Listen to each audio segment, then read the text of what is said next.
नमस्कार।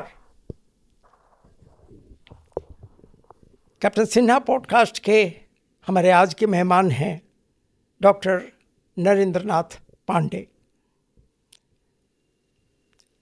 परिचय देना थोड़ा मेरे लिए कठिन होगा, चलिए कोशिश करता हूँ।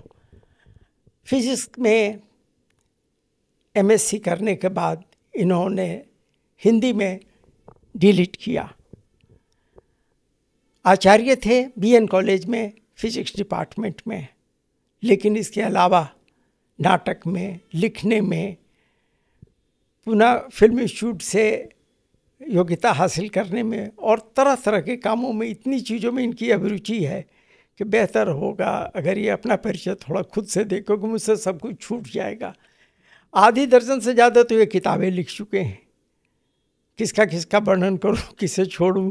मैं माइक में पांडे जी को देता हूं और उनसे अनुरोध करता हूं कि थोड़ा अपना परिचय खुद ही दे दें। आगे की बात उसके बाद करते हैं। धन्यवाद शंभू जी, आपने मेरा परिचय काफ़ी दे दिया है। मेरा परिचय यह है कि हम दोनों एक ही स्कूल के विद्यार्थी हैं। 1 साल पहले मैं निकला नेत्रहाट से, 1 साल बाद आप निकले, तो हम एक ही जननी के और एक ही शिक्षकों के छात्र हैं। ये हमारा परिचय है और बाकी तो चीज़ें जुड़ती रहती हैं। आप एक पायलट हो गए, मैं शिक्षा के क्षेत्र में आ गया, बीएन कॉलेज में फ़िज़िक्स पढ़ाने लगा। बचपन से जो रुचि थी संगीत और नाटक में, वो करता रहा और उसी में थोड़ी बहुत उपलब्धि भी मिली। हालांकि संतोष तो कभी होता नहीं है, लेकिन अभी जो हम एक साथ यहाँ जमा हैं, इसके पीछे बहुत दूर की सोची है शंभू जी ने। हम दोनों बिहार के हैं, बिहार की चिंता होती है। आमतौर पर ये रहते हैं दिल्ली में, लेकिन बिहार की चिंता इनको खींच कर ले आई है दिल्ली से बिहार, और पिछले कई दिनों से ये लोगों से बातचीत करने में लगे हुए हैं। और इस कड़ी में मैं भी आपके सामने हूँ, लेकिन मैं चाहूँगा कि परिचय का सिलसिला बहुत संक्षिप्त रखते हुए कि हम एक ही माँ के बेटे हैं, एक ही स्कूल के छात्र हैं, और आगे हम लोग जो सोचते हैं वो बहुत महत्वपूर्ण होने वाला है। तो मैं देता हूँ माइक शंभू जी को। पॉडकास्ट में 90% योगदान गेस्ट का होता है। मैं होस्ट के तौर पर केवल 10% संभालता हूँ, और वो 10% होता है सत्ता और विपक्ष की तरह। मेरा रोल विपक्ष वाला होगा। सत्ता कुछ कर न पाए, रोड़े अटकाता रहूं, जहां भी मौका मिले डिस्टर्ब करता रहूं, इस बहाने कि जहां भी वो बहके उनको सब्जेक्ट पर खींच कर लाता रहूं। मैं अपना काम करता रहूँगा। तो विषय पर आता हूँ। विषय बड़ा साधारण सा है। विषय है बिहार और उसकी बेहतरी, बेहतर बिहार। हम दोनों में एक चीज़ कॉमन है जो इन्होंने अभी तक नहीं कहा है। हम दोनों बिहार से बेहद प्यार करते हैं और हम दोनों की इच्छा समान उम्र के हैं कि हमारे जीवन काल में बिहार बेहतर हो जाए। सर्वश्रेष्ठ न भी हो सके तो सबसे नीचे तो न रहे, थोड़ा ऊपर आ सके। समय हम थोड़ा चूक चुके हैं। चिड़ियन खेती चुग डाली वाली बात है। टिकट का बंटवारा शुरू हो चुका है। पहला यही था, पार्टियों से रिक्वेस्ट करना था कि भाई अच्छे लोगों को टिकट दो, तुम जीतो कोई और जीते, बिहार जीतेगा क्योंकि अच्छे लोग असेंबली में आएंगे। प्रोफेसर साहब का इस पर क्या विचार है, इन्हीं से पूछ लेते हैं। धन्यवाद शंभू जी। मुझे ऐसा लगता है कि जो आम चुनाव आने वाले हैं बिहार के संदर्भ में, उस पर आपकी दृष्टि है। और जब आपने कहा है बिहार और इसकी बेहतरी, तो ये प्रश्न तो बहुत ही गहरा है और जितना आसान लगता है उतना ही मुश्किल है। ये हमें आज़ादी 47 में मिली और उस समय से लेकर आज तक अगर हम ऊपर नहीं आ पाए हैं तो कहीं ना कहीं से कमज़ोरी तो बिहार की रही है। और ये राजनीतिक कमज़ोरी ज़्यादा मुझे लगती है। हमारे नेता कैसे हैं, जिनको हम चुनकर भेजते हैं वो कैसे हैं, और हर 5 साल पर हम चुनकर भेजते हैं और ऐसा लगता है शंभू जी कि हर 5 साल में एक बार हम चले जाते हैं। हर बार लगता है कि शायद इस बार बेहतरी हो जाए, लेकिन अब जनता ने सोच लिया है कि हम छले नहीं जाएंगे, ये सोच करके हम आगे बढ़ें। तो मेरी समझ में बेहतरी के लिए सबसे जो ज़रूरी है और बिहार को और आगे बढ़ाने के लिए वो है शिक्षा का क्षेत्र। मैं एक शिक्षक हूँ और शिक्षा समग्रता में वो शिक्षा माँ बाप की जो होती है वो भी है बच्चों के लिए, और उसके बाद जब बच्चे विद्यालय में आते हैं उनके लिए, और फिर कॉलेज में, और फिर जीवन में। परेशानी यह है कि आजकल माँ बाप को भी शिक्षित करना पड़ता है। मैं जब शिक्षा की बात कर रहा हूँ मित्रों, तो उसमें बहुत सारी चीज़ें शामिल हैं। हम बच्चों को साफ रहने की शिक्षा दें, पर्सनल हाइजीन, रहन सहन की शिक्षा दें। मैं बार बार जिस ओर इशारा करता हूँ, जब भी बात करता हूँ, विद्यालय जाता हूँ या महाविद्यालयों में, तो मैं ये बात हमेशा कहता हूँ कि हमारा बिहार बोलने में, उच्चारण में मात खा जाता है। तालव्य श और दंत स का फर्क, अगर ये शासन है, शासन, और शासन नहीं है और शासन नहीं है, और हमारे यहाँ तो सुशासन भी कहते हैं। तो देखिए दंत स, तालव्य श और दंत स का कैसा ये एक समागम हो रहा है, सुशासन। इस तरह की बहुत सारी चीज़ें हैं जो हम बच्चों को उच्चारण दोष उनका हटा सकते हैं और बच्चों को विकसित कर सकते हैं। तो मेरा ये ख्याल है शंभू जी कि बच्चों को स्कूलों में जो शिक्षा देते हैं उनको माइक्रोफोन दीजिए और माइक्रोफोन के सामने वो बोलें, वो आपस में वाद विवाद करें।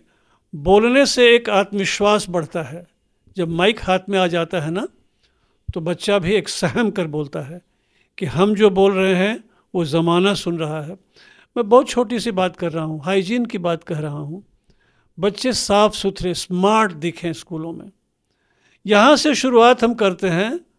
खाना जो खाएं वो बहुत ही, जिसको कहते हैं स्वादिष्ट ही नहीं हो, वो स्वास्थ्यवर्धक भी हो। ये शिक्षा देना हमें माता पिता के लिए ज़रूरी है, लेकिन सबसे ज़रूरी है कि हम जो विद्यालय में शिक्षा दे रहे हैं उसका क्या उद्देश्य है, ये हम बच्चों के दिमाग में भरें। और उद्देश्य ये नहीं है कि कोई डॉक्टर बन जाए, इंजीनियर बन जाए, प्रोफेसर बन जाए, पायलट बन जाए, बल्कि ये है कि वो एक अच्छा आदमी बने। मेरा ख्याल है कि शंभू जी की चिंता वही है, बेहतरी बिहार की, यानी बिहार से कैसे अच्छे आदमी निकलें। तो अच्छे आदमी तभी निकलेंगे जब हमारा नेता अच्छा होगा। तो चुनाव के संदर्भ में जबकि इतनी पार्टियां हैं और आपस में सबों के बीच प्रतियोगिता है, तो कैसे व्यक्ति का चुनाव किया जाए जिसको टिकट मिले, जिसकी चर्चा शंभू जी ने की। तो मैंने कहीं पढ़ा था, मेरा ख्याल है वो चर्चा बड़ा मौजू रहेगा, कि गांधी जी से किसी ने पूछा था कि आप व्यक्ति और पार्टी में किसे चुनेंगे। तो गांधी जी ने कहा कि मैं व्यक्ति को चुनूंगा, अगर व्यक्ति अच्छा होगा तो पार्टी स्वभावतः अच्छी हो जाएगी। तो मैं भी इसी की सिफारिश करूंगा आपसे, तमाम पार्टियों से, कि जब आप टिकट दें तो ये देखें कि कहीं ये किसी मामले में दोषी तो करार नहीं दिया गया है, या कोर्ट में कोई इस पर मुकदमा तो नहीं चल रहा है, या कहीं वो जमानत पर तो नहीं छूटा हुआ है। तो ये ज़मानत वालों को तो कतई आप टिकट न दें, आप छान कर निकालें। और ये हर पार्टी की बात मैं कह रहा हूँ। और हम लोग तो किसी पार्टी के नहीं हैं, ना शंभू जी हैं ना मैं हूँ, हम लोग वोट देने वालों में से हैं। तो हम लोग देखते हैं कि भाई इतने जो प्रत्याशी हैं इनमें अच्छा व्यक्ति कौन है। तो आप अच्छे व्यक्ति को चुनकर जब लाइएगा चुनाव के इस क्षेत्र में, तभी हम उनको वोट दे पाएंगे। बेहतरी यहाँ से हम शुरू कर सकते हैं। और अब देखते हैं कि शंभू जी के पास और क्या सवाल हैं। और कोई सवाल के मामले में पहली चीज़ तो एक, ये सवाल ख़त्म नहीं हुआ। बड़ी आसानी से हमें प्रोफेसर साहब ने बता दिया कि हम शिक्षा, जाहिर है ये शिक्षा के क्षेत्र से हैं तो इन्हें सबसे इम्पोर्टेंट शिक्षा ही, कोई डॉक्टर हो तो कहता कि सबसे पहले स्वास्थ्य, लोग स्वस्थ नहीं रहेंगे तो फिर शिक्षा की हम कैसे उम्मीद करेंगे, बीमार रहेगा बच्चा, घर में रहेगा। इसी तरह से जो भी हो शिक्षा का महत्व हम जानते हैं। हम वापस आते हैं अपने विषय पर कि अच्छे उम्मीदवार, जो गांधी जी ने भी कहा था, इसलिए भी कि बिहार में जितनी भी पार्टियां हैं मैं सबसे पूछता हूँ, 13 करोड़ लोगों से पूछता हूँ कि कोई बता सकता है कि राजद, जदयू और लोजपा और ऐसी जितनी भी पार्टियां हैं इनके मैनिफेस्टो में क्या फ़र्क है? कोई बता दे। चुनाव देने से पहले, चुनाव देने के बाद कभी भी किसी के ध्यान में आया है कि इनमें कोई फ़र्क भी है? जी नहीं। यहाँ पार्टियाँ किसी सिद्धांत पर नहीं है, यहाँ पार्टियाँ अलग अलग जातियों की है और उसी का कारोबार होता है। यहाँ किसी से भी पूछ लीजिए, अभी अब शुरू हो गया होगा, बाज़ार गर्म होगा कि हाँ भाई वो जो विरोधी पार्टी है हमारे, वो किस कैंडिडेट को डाल रहे हैं, वो किस कास्ट का है, तो फिर हमें किस कास्ट का डालना होगा। हम बहुत लेट हो गए। जो काम करने के लिए मैं यहाँ भी उपस्थित हूँ, हम विलम्ब हो चुका है। टिकटें बांटने का काम शुरू हो चुका है।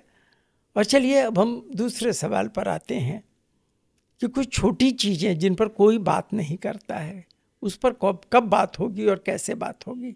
मैं जब भी मुंह खोलता हूँ लोग कहते हैं यार अभी तुम क्या ये बेमौसम की शहनाई बजा रहे हो, पहले चुनाव हो जाने दो फिर बात करेंगे कि शराब का क्या करें, गुटखा का क्या करें, रिश्वत के क्या करें। ये जो कल ही मेरे दोस्त के पिताजी का मोबाइल छीन लिया मंदिर के सामने, हनुमान मंदिर के सामने, और सब ने कहा कि हाँ कोई बात नहीं, FIR कर दो वगैरह। जब क्राइम सामान्य हो जाए, लोगों के चेहरे पर शिकन तक ना आए किसी क्राइम को सोच करके, समझिए स्थिति काफ़ी ख़राब हो चुकी है। अब फ़र्क भी नहीं पड़ता लोगों को। विषय ढेर सारे हैं और अंतिम चीज़ है बेहतर बिहार। मैं वापस माइक देता हूँ प्रोफेसर साहब को, ये खुद ही बताएं कि आप क्या बात करना चाहेंगे इसके आगे। ठीक है, प्रश्न भी मेरे और उत्तर भी मेरे, लेकिन आपने छेड़ तो दिया ही है और बहुत सारी बातों की ओर इशारा भी किया है। हमारे समाज में जो अपराध का क्षेत्र है, अभी आपने मोबाइल छीनने की बात कही है तो बहुत छोटी सी बात है, और आपने भ्रष्टाचार की बात कही। मतलब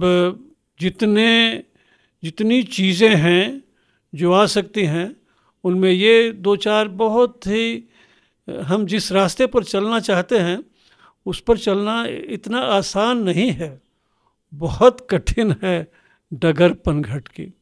वो मैं इसलिए कह रहा हूँ कि मैं जिस समाज की कल्पना करता हूँ वो जाति विहीन समाज है, और आप जिस आधार पर खड़े हैं वो जाति का आधार है, और जाति से लोगों को चुन करके आप देते हैं।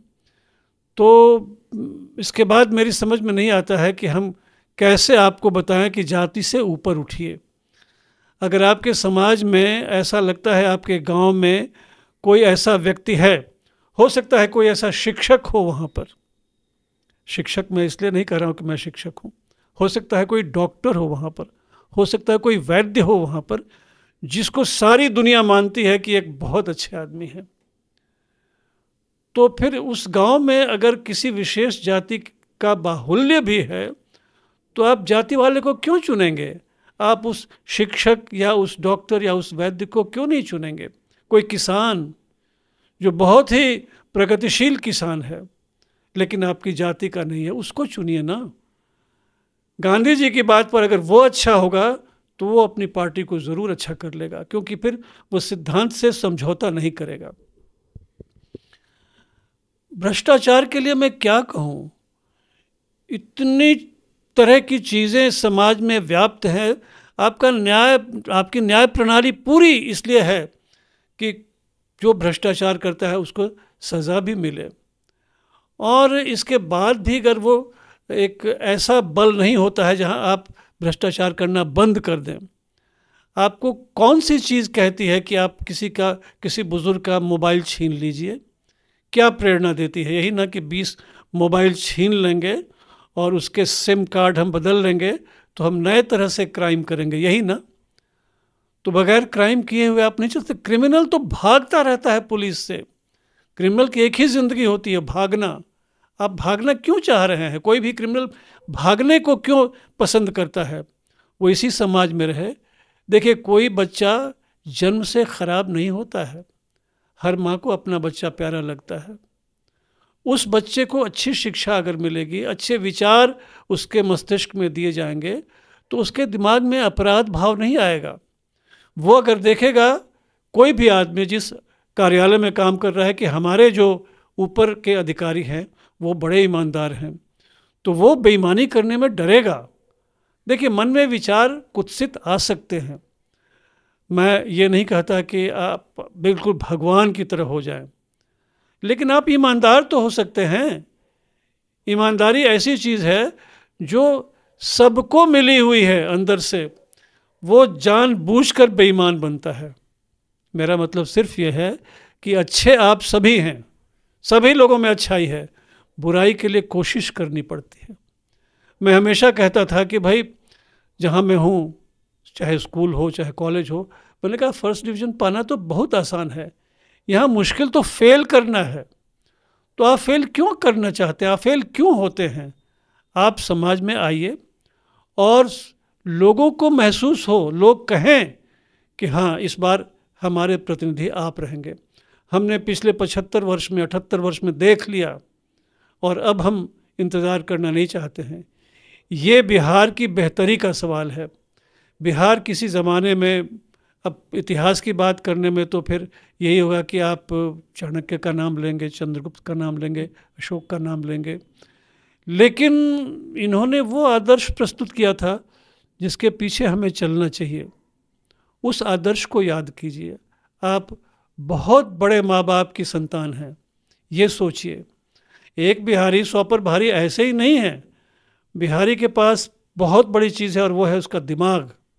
वो कहीं भी रहे विश्व में वो सबसे अच्छा करता है। तो फिर बिहार की बेहतरी का सवाल ही नहीं उठना चाहिए। बिहार तो बेहतर होगा ही, सबों से होगा, सबसे अच्छा हो जाएगा, लेकिन ये निर्णय आपको करना है। और ये निर्णय करने का अवसर आपको हर 5 साल के बाद मिलता है, क्योंकि अच्छा राज्य तभी होगा जब इसकी सरकार अच्छी होगी, और सरकार अच्छी तभी होगी जब आप चुन करके अच्छी सरकार को भेजिएगा, उन प्रतिनिधियों को भेजिएगा जिनको आप राज्यसभा में भेजते हैं, लोकसभा में भेजते हैं, विधानसभा में भेजते हैं, विधान परिषद में भेजते हैं। ये सब आपके प्रतिनिधि हैं, ये साधारण व्यक्ति नहीं हैं।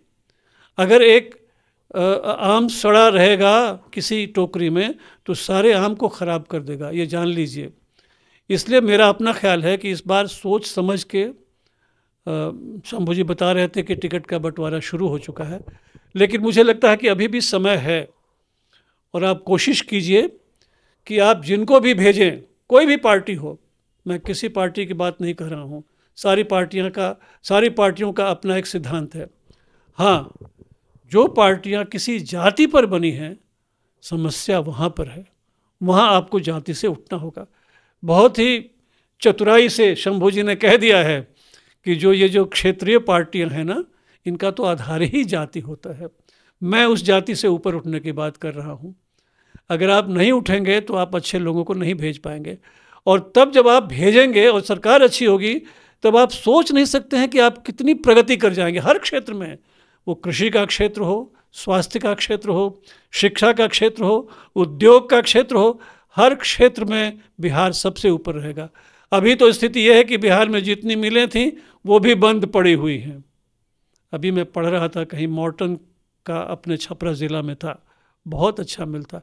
अपने राज्य में चीनी की बहुत सारी मिलें थीं, सीमेंट की बहुत सारी मिलें थीं, सारी मिलें बंद पड़ी हुई हैं। कोई तो सरकार आए जो इन बंद मिलों को शुरू करे। बिहार से जो पलायन हो रहा है, दूसरे राज्यों में जा रहे हैं, आप पंजाब जाते हैं, गुजरात जाते हैं, महाराष्ट्र जाते हैं, मद्रास जाते हैं जो चेन्नई कहलाता है अब, और वहाँ कितनी कठिनाई होती है अपने घर से दूर। आप मजबूर हैं, आप बाहर जाने को मजबूर मत होइए, यहीं पर कुछ कीजिए। इसके लिए उद्योग खुले यहाँ पर, इसके लिए आपके लिए वो अवसर प्रदान किए जाएं। मैं तो देख रहा हूं कि कुछ अवसर आ रहे हैं आपके सामने, तो आप बाहर मत जाइए, अपनी सरकार को अच्छी बनाइए और उसको जिम्मेदारी दीजिए और उनको कहिए कि देखिए, अगर आप सरकार ठीक से नहीं चलाएंगे तो ताकत हमारे हाथ में है। संविधान में कल को ये परिवर्तन आ सकता है कि आप चाहें तो सरकार को बदल सकते हैं 5 साल के पहले भी, तो ये चीज़ें आ सकती हैं। लेकिन 5 साल के बाद तो आपको मौका है सरकार बदलने का। अगर कोई सरकार अच्छा काम नहीं करती है तो आप कहिए कि नहीं, भर पाए हम आपसे, आप बदलिए इसको। मुझे लगता है कि शंभू जी के मन में कुछ और चल रहा है। लीजिए शंभू जी। ऐसे इसी अवसर पर मैं कहना चाहूँगा कि एक सवाल उठता है कि 13 करोड़ भ्रष्ट जनता एक भ्रष्ट सरकार बनाती है, या एक हर 5 साल पर एक भ्रष्ट सरकार आती है और वो बाकी 13 करोड़ को भी बेकार कर देती है 5 साल तक। ये बड़ा शाश्वत सवाल रहा है, यक्ष प्रश्न रहा है, किसे ठीक करें। 13 करोड़ को ठीक करना कठिन है। अगर हम 243 रत्न चुनकर इस बार ला सकें तो बिहार बदल जाएगा, बेहतर हो जाएगा। जो विलम्ब होना है हो चुका है, टिकट बंटने लग गया होगा। एक चीज़ आपके हाथ में अभी भी है, वह है कि जिस दिन आप चुनाव के लिए जाएं, कुछ देर के लिए अपना कास्ट भूल जाएं। आसान है हर व्यक्ति के लिए, अपना कास्ट भूल जाइए और देखिए जो सबसे अच्छा कैंडिडेट है उसके नाम पर आप मुहर लगाइए, उसे चुन करके लाइए।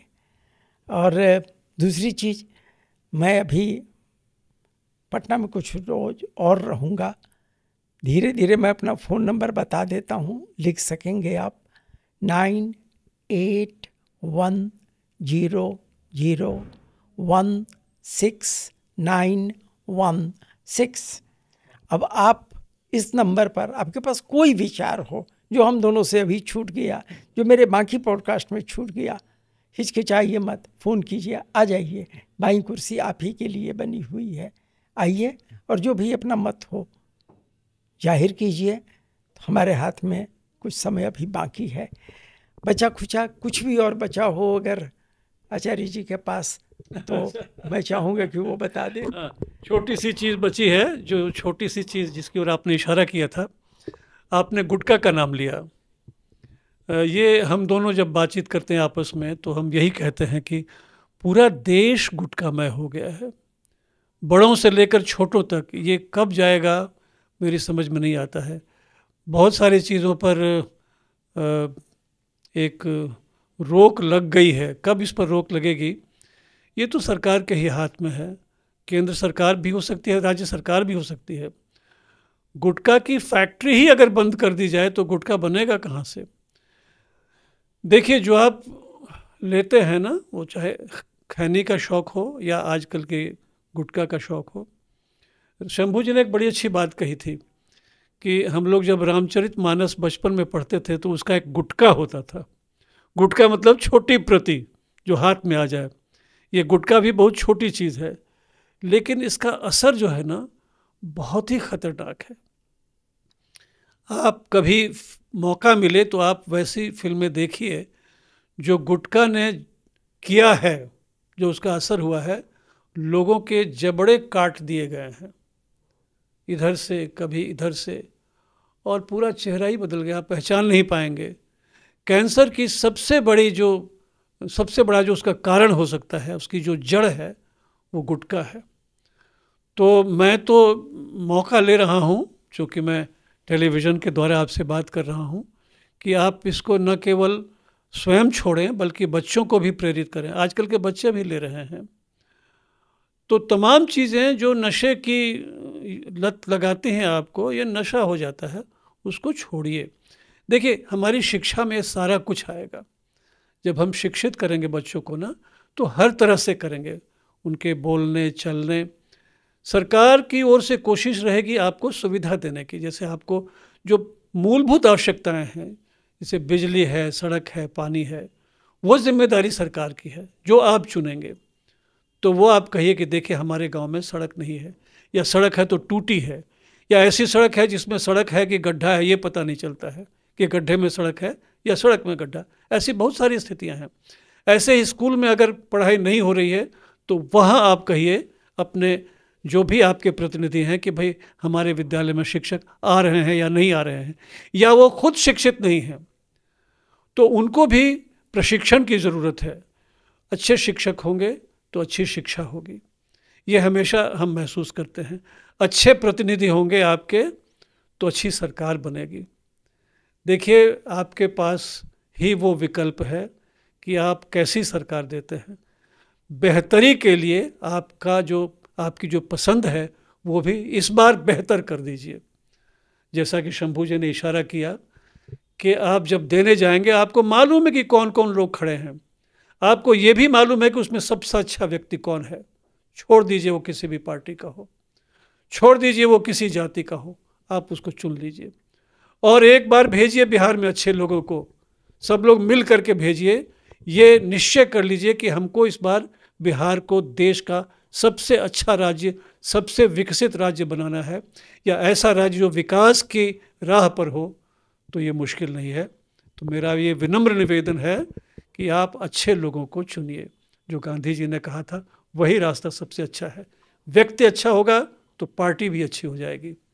बहुत बहुत धन्यवाद। इसी नोट पर हम आज के इस बैठक को समाप्त कर सकते हैं। आखिरी बात यही, व्यक्ति पर जाइए, चुनाव के दिन सर्वश्रेष्ठ को भेजिए। 243 सर्वश्रेष्ठ मिलकर बेहतर बिहार बना देंगे। धन्यवाद, नमस्कार।